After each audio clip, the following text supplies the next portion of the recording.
आज का टॉपिक है अबाउट सी।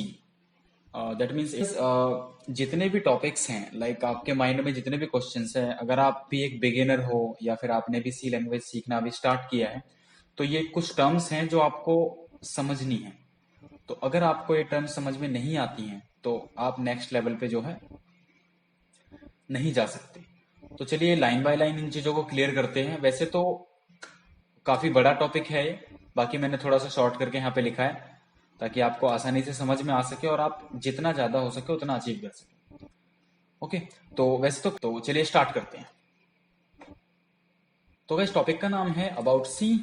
और सबसे पहली वाली जो इसमें लाइन है वो है the C language is developed by Dennis Ritchie for hardware dependent programming. आपको ये वाली लाइन समझ में आ गई होगी कि सी लैंग्वेज का जो डेवलपमेंट किया है वो डेनिस रिची ने किया है।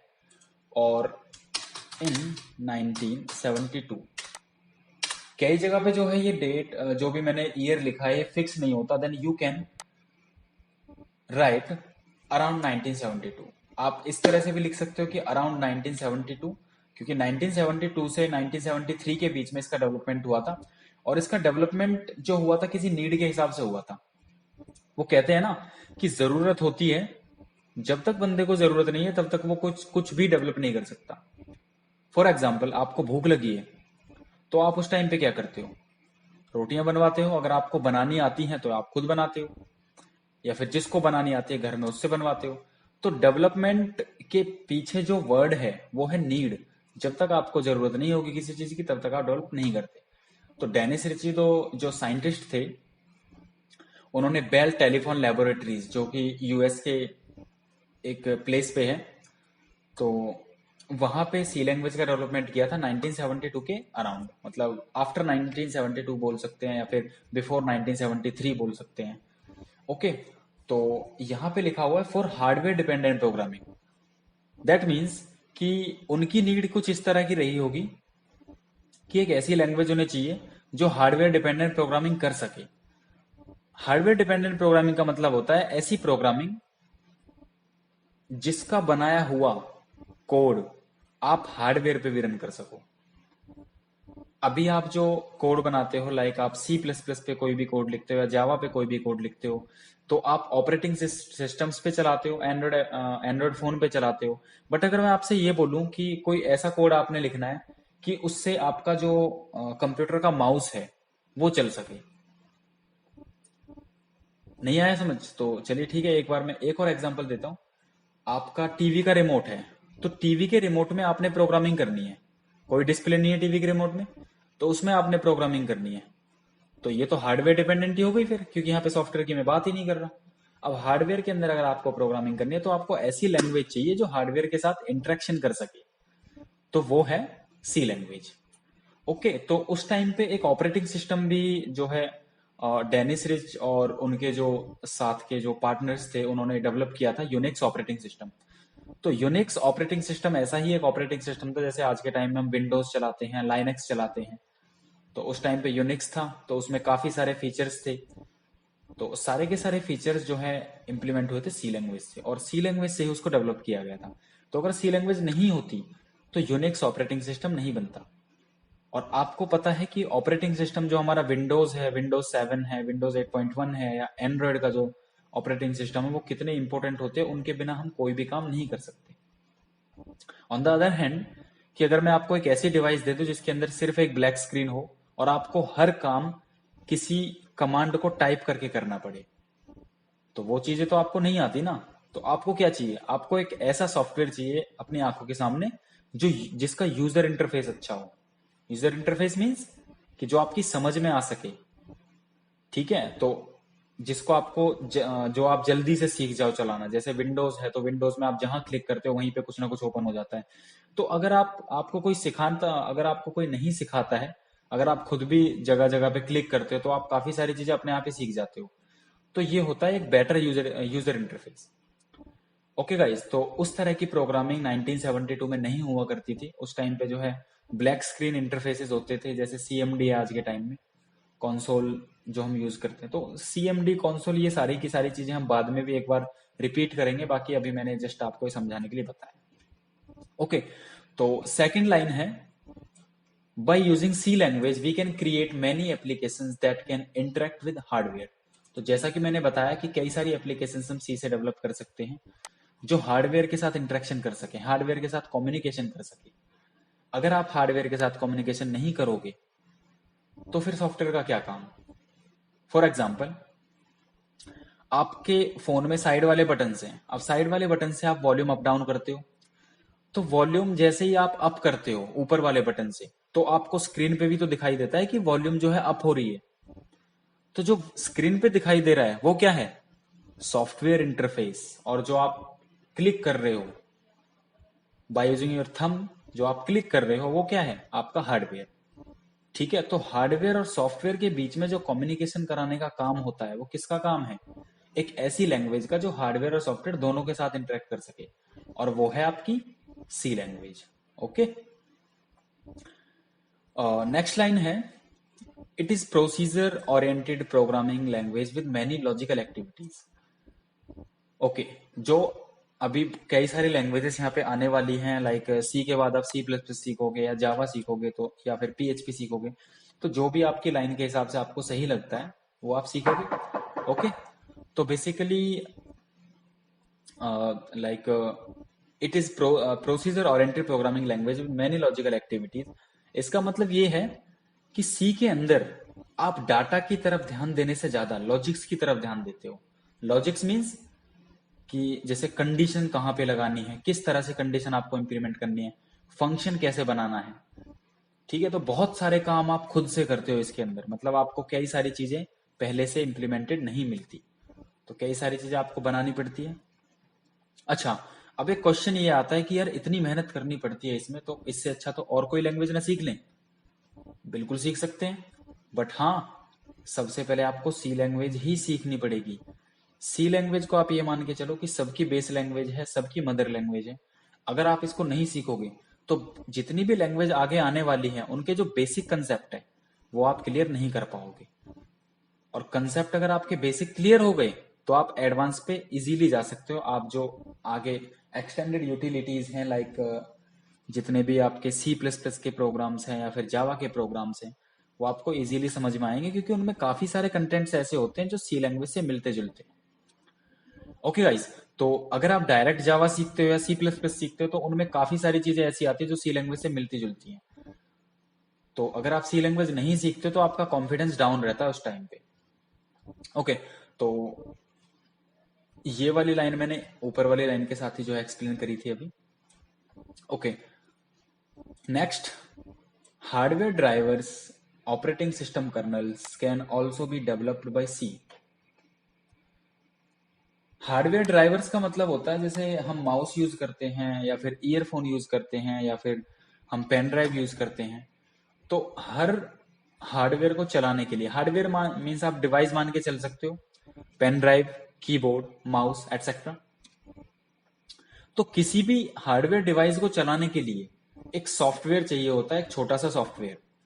बिल्कुल उसी तरह से जैसे किसी की भी बॉडी को चलाने के लिए, लाइक अभी मैं हूं या आप हो, तो आपकी बॉडी को चलाने के लिए आपके अंदर एक वर्चुअल स्पिरिट है जिसको आप नहीं छू सकते।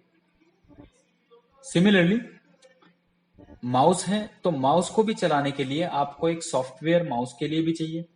अब एक ऐसा सॉफ्टवेयर चाहिए ना आपको माउस के लिए जो हार्डवेयर पे इंप्लीमेंट हो सके।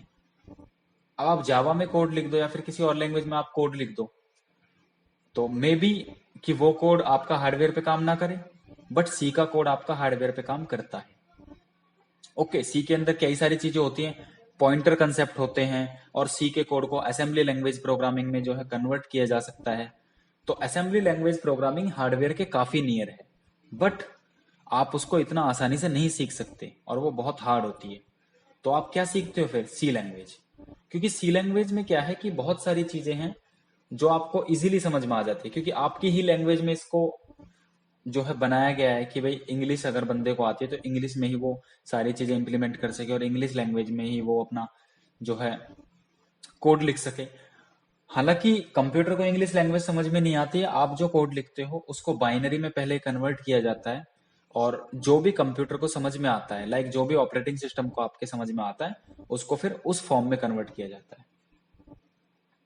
ओके, तो हार्डवेयर ड्राइवर्स आपको समझ में आ गए कि ड्राइवर्स कैसे बनते हैं। ड्राइवर्स मीन्स छोटा सा सॉफ्टवेयर जो आप हर किसी डिवाइस के साथ इंप्लीमेंट करते हो, सो दैट कि अगर उसको किसी भी डिवाइस में कनेक्ट किया जाता है, लाइक माउस विंडोज में कनेक्ट किया, तो माउस थोड़ी देर बाद चलता है। ऐसा नहीं है कि आपने कनेक्ट किया और एकदम से चल गया। पहले आप माउस कनेक्ट करते हो, कनेक्ट करने के बाद एक छोटा सा सॉफ्टवेयर इंस्टॉल होता है, नोटिफिकेशन बार में आपने देखा भी होगा। तो आज के टाइम में वो नहीं दिखाई देता इंस्टॉलिंग डिवाइस ड्राइवर, बिकॉज आज के टाइम के सिस्टम बहुत फास्ट है, तो जल्दी से काम हो जाता है, तो इस वजह से हमें काफी सारी चीजों का नहीं पता चलता। बाकी जो रियलिटी है वो यही है कि आपका पहले डिवाइस का सॉफ्टवेयर इंस्टॉल होता है और तब डिवाइस चलती है। प्रिंटर आप यूज करोगे, प्रिंटर का पहले ड्राइवर इंस्टॉल होगा तब प्रिंटर यूज होगा। ठीक है, तो इस तरह के ड्राइवर्स आप सी लैंग्वेज से बना सकते हो। ओके, डिजिटल वॉचेस जो होती हैं आपने देखी होंगी, रेलवे स्टेशन पे भी लगी होती हैं, तो कई सारी चीजों में सी लैंग्वेज का यूज होता है। इसके बाद आता है operating system kernels can also be developed by C. Okay, operating system आपको पता है क्या होता है? ऑपरेटिंग सिस्टम एक ऐसा सॉफ्टवेयर होता है जो हमारे सिस्टम को चलाने के काम आता है। दैट मीन्स कि एक यूजर है, आप हो, और आपके सामने मशीन रखी हुई है, तो आप मशीन को, जैसे कंप्यूटर है, अब आप ऐसा तो नहीं कि धक्के से उसको चलाओगे, धक्का तो नहीं लगाओगे ना उसमें। आप क्या करोगे, पहले बटन ऑन करते हो और अपने माइंड में एक नीड रखते हो कि हाँ आज मैं फोटोशॉप चलाऊंगा, आज मैं MS वर्ड चलाऊंगा। तो उस हिसाब से आपको क्या चाहिए, एक ऑपरेटिंग सिस्टम चाहिए कंप्यूटर के अंदर। तो जब MS वर्ड नहीं था, तो उससे पहले क्या आता है सिस्टम के अंदर, विंडोज। तो वो विंडोज ही आपका ऑपरेटिंग सिस्टम है जो आपको इतनी एबिलिटी देता है कि आप अपने सिस्टम को यूज कर सको। ऐसे ही एंड्रॉइड में क्या है, जैसे आप वर्जन्स देखते हो एंड्रॉइड ऑपरेटिंग सिस्टम के, किटकैट वर्जन हो गया, या फिर पाई वर्जन हो गया, या फिर ओरियो, तो कई सारे वर्जन्स होते हैं, तो ये सारे ऑपरेटिंग सिस्टम्स। तो ऑपरेटिंग सिस्टम को हार्डवेयर से इंटरेक्ट कराने के लिए बीच में एक छोटा सा सॉफ्टवेयर यूज होता है जो होता है कर्नल। अब कर्नल का क्या काम आ गया, चलो इसके बारे में भी डिस्कस कर लेते हैं। कर्नल बेसिकली एक ऐसा सॉफ्टवेयर होता है, लाइक अगर आप, जैसे आर्मी में कर्नल होता है ना, कर्नल जो एक टीम को प्रेपेयर करता है, मतलब पूरा सिस्टम कंट्रोल करके रखता है कि किसको क्या काम करना है। तो इसी तरह से जो सिस्टम के अंदर भी कर्नल होता है, वो पूरे हार्डवेयर को एक्सेस कर सकता है और वो ही हार्डवेयर से काम करवाता है। ठीक है, आपकी वॉल्यूम अप डाउन हो रही है, तो ऑपरेटिंग सिस्टम कर्नल से बोलता है कि भाई बंदे ने रिक्वेस्ट भेजी है वॉल्यूम डाउन करने के लिए, तो तू वॉल्यूम डाउन कर। तो कर्नल क्या करता है, वॉल्यूम डाउन कर देता है। तो अगर कर्नल के साथ आप छेड़छाड़ करते हो, लाइक आपको प्रोग्रामिंग लैंग्वेज आ जाती है, तो आप अगर कर्नल के साथ छेड़छाड़ करते हो, तो उस केस में आप ही सिस्टम को डेवलप कर सकते हो, आप किसी भी तरीके से सिस्टम से काम करवा सकते हो। अगर आपकी अगर आपका वॉल्यूम लेवल 100% है, तो आप 150% उसको कर सकते हो।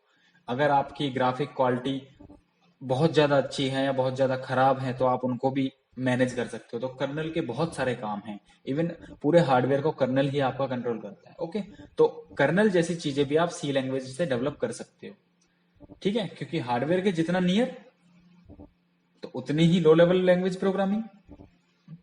तो लो लेवल लैंग्वेज प्रोग्रामिंग कौन सी है, सी। हाई लेवल लैंग्वेज प्रोग्रामिंग भी सी है, क्योंकि सॉफ्टवेयर भी हम इससे बना सकते हैं। ठीक है, तो फिर ये क्या है,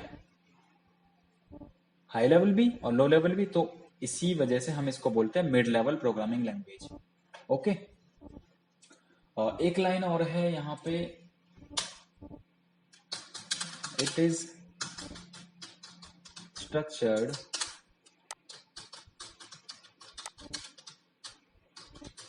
प्रोग्रामिंग लैंग्वेज।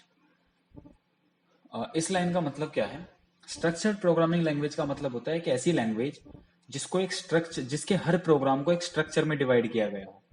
अब स्ट्रक्चर में क्यों डिवाइड करते हैं, चलिए इसके लिए भी एक एग्जांपल। लेट सपोज कि जैसे आप, जैसे घर पे राशन आता है मंथली, तो उसका आप एक बिल रेडी करते हो। तो आप बिल का एक फॉर्मेट बनाते हो, पहले प्राइस एक तरफ लिखते हो और चीजों का नाम एक तरफ लिखते हो।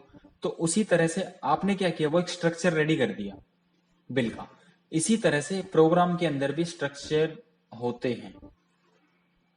आप जब तक स्ट्रक्चर्ड प्रोग्रामिंग नहीं करोगे, आप जब तक स्ट्रक्चर के हिसाब से प्रोग्रामिंग नहीं करोगे, तो उस टाइम आपका जो प्रोग्राम है वो बहुत कॉम्प्लेक्स हो जाएगा। तो सी लैंग्वेज जो है स्ट्रक्चर्ड प्रोग्रामिंग लैंग्वेज है, इजी टू यूज है और इजी टू अंडरस्टैंड है। ठीक है। इसके बाद प्रोसीजर ओरिएंटेड का जो मैंने एक कंसेप्ट बताया था, प्रोसीजर ओरिएंटेड में एक चीज और हम बोल सकते हैं कि बहुत सारी एल्गोरिथम्स इसके अंदर यूज होती है, हमें सारी चीजें स्टेप बाय स्टेप करनी पड़ती हैं। तो इसी वजह से प्रोसीजर ओरिएंटेड प्रोग्रामिंग लैंग्वेज है। वैसे तो जितनी भी सारी की सारी लैंग्वेजेस हैं, आप बिना स्टेप बाय स्टेप इम्प्लीमेंटेशन किए बिना आप कोई भी काम नहीं कर सकते। बाकी अभी हम सी से शुरुआत कर रहे हैं, तो सबसे पहले हमें पता होना चाहिए। Okay, last and final line, it is a mid-level language. That means it has feature of high-level and low-level programming languages. Okay, जैसा कि मैंने बोला कि अगर सॉफ्टवेयर से इंटरेक्शन करना है देन सी वो भी कर सकती है, और सी लैंग्वेज हार्डवेयर के साथ भी इंटरेक्शन कर सकती है, तो मिड लेवल ही हुई। ओके गाइज, आई होप कि आपको ये सारी की सारी चीजें समझ में आई होंगी, और अगर किसी भी तरह का कोई भी डाउट है तो आप बेझिझक यूट्यूब के जो कमेंट सेक्शन में टाइप कर सकते हो। उस हिसाब से आपको जो है जितना जल्दी हो सके उतना जल्दी आपको रिप्लाई मिल जाएगा।